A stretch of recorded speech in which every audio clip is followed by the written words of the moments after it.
لك الشاهدين والشاكرين والحمد لله رب العالمين. سماعت کے بارے میں اس فصل جنوب کے دیوانے ہر رات سے پہنچے ہیں سعادت ہے عام ہمارے افسانے دیوارے چمن سے زندہ تک صوبہ سوال ہے ہم نے اس ملک کے گیس برہم کو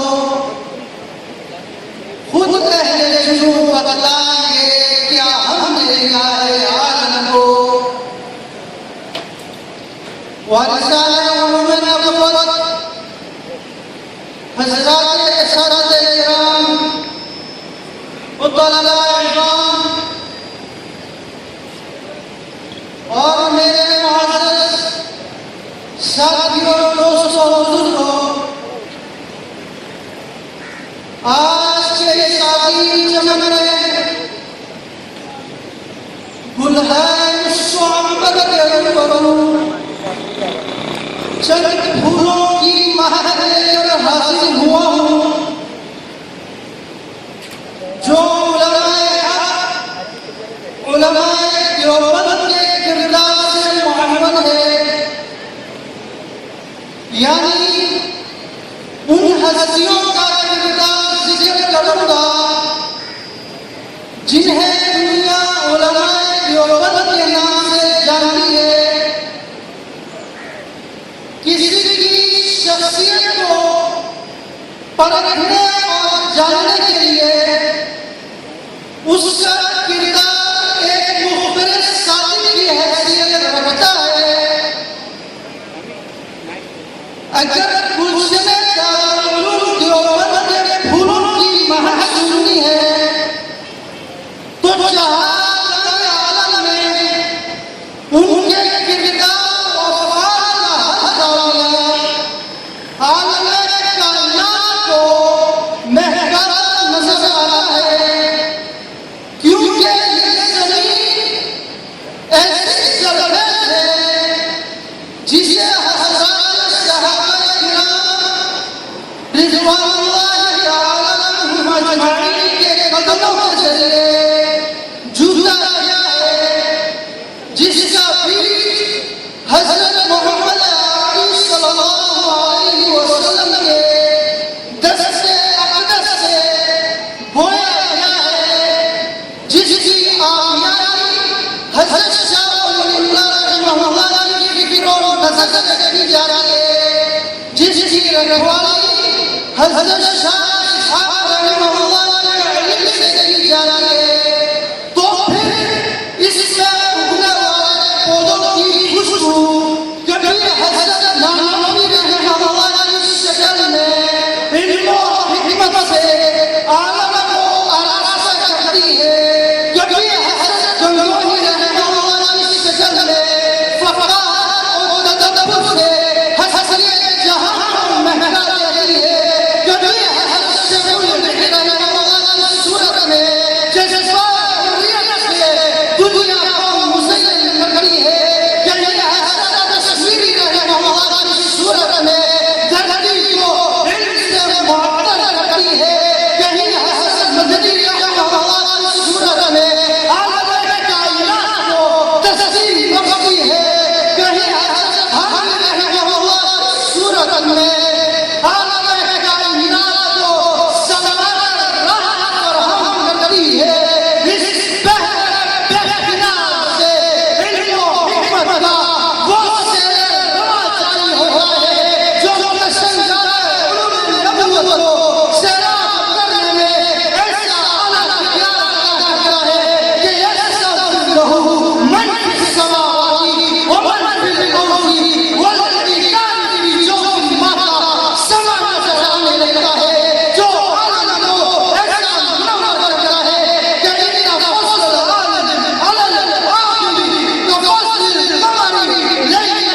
اور نور کے پتلے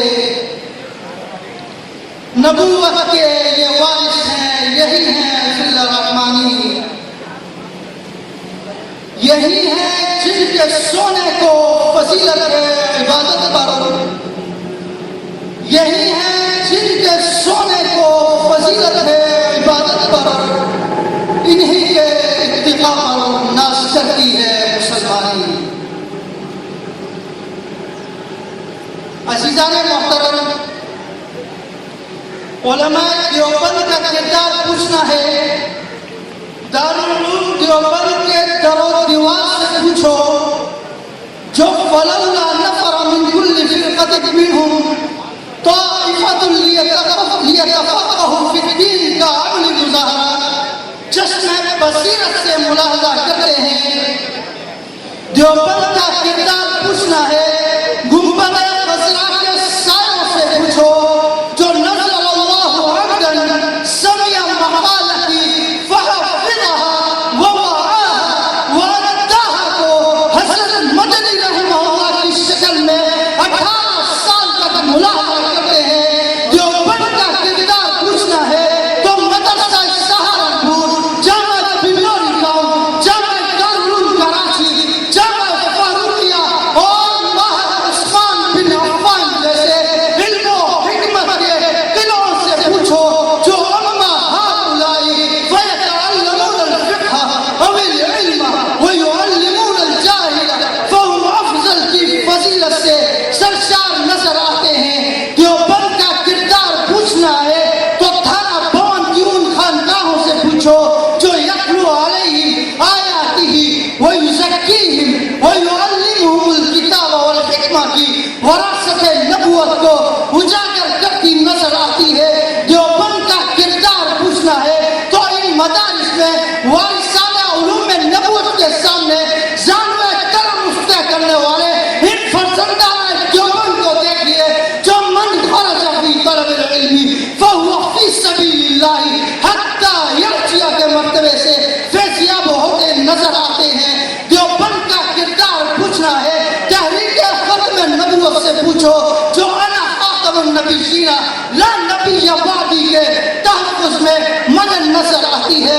دیوبند کا کردار پوچھنا ہے، تحریک تحفظ ناموس صحابہ سے پوچھو، جو اذا ظہر الفتن والبدع وسبت اصحابی فلیظہر العالم علمہ کا فریضہ انجام دیتی نظر آتی ہے۔ دیوبند کا کردار پاکستان کے ہر ذرے سے پوچھو، جہاں علماء دیوبند کی جانیں ان اللہ اشتری من المؤمنین انفسهم واموالهم بان لهم الجنہ کا مصداق بنتی نظر آتی ہے۔ تو میں کیوں نہ کہوں، شاد باش شاد جی اے سرزمین دیوبند، عالم میں تو نے کر دیا اسلام کا جھنڈا بلند۔ دیوبند نے اسلام کا پرچم دنیا پر لہرایا ہے، ظلم و ستم کے دور کے اندر حق کا دیپ جلایا ہے۔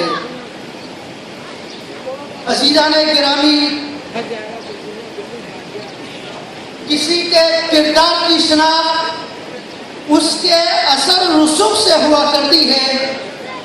علماء دیوبند کے کردار کا اثر دیکھنا ہے تو تأمرون بالمعروف وتنہون عن المنکر کے عظیم فریضے سے سرشار ایمان امت کے محافظ بن کر نکلنے والے تبلیغی قافلوں کو دیکھ لیجئے۔ کردار دیوبند سے آشنا ہونا ہے تو لَيَسْتَخْلِفَنَّهُمْ فِي الْأَرْضِ كَمَا اسْتَخْلَفَ الَّذِينَ مِنْ قَبْلِهِمْ کے معیار کو تھامنے والے حضرت مولانا شبیر احمد عثمانی، مولانا ظفر احمد عثمانی، مفتی محمود رحمہ اللہ جیسے مدبران سیاست کی شکل میں دیوبند کا کردار نظر آئے گا، اور ایک سلطنت اسلامیہ کا پہلا پرچم کردار دیوبند کی روایات سنائے گا۔ ہمت و شجاعت، غیرت و دیانت، قیادت و امامت، کتابت و خطابت کا ہر پہلو علماء دیوبند کے کردار کو سلام عقیدت پیش کر کے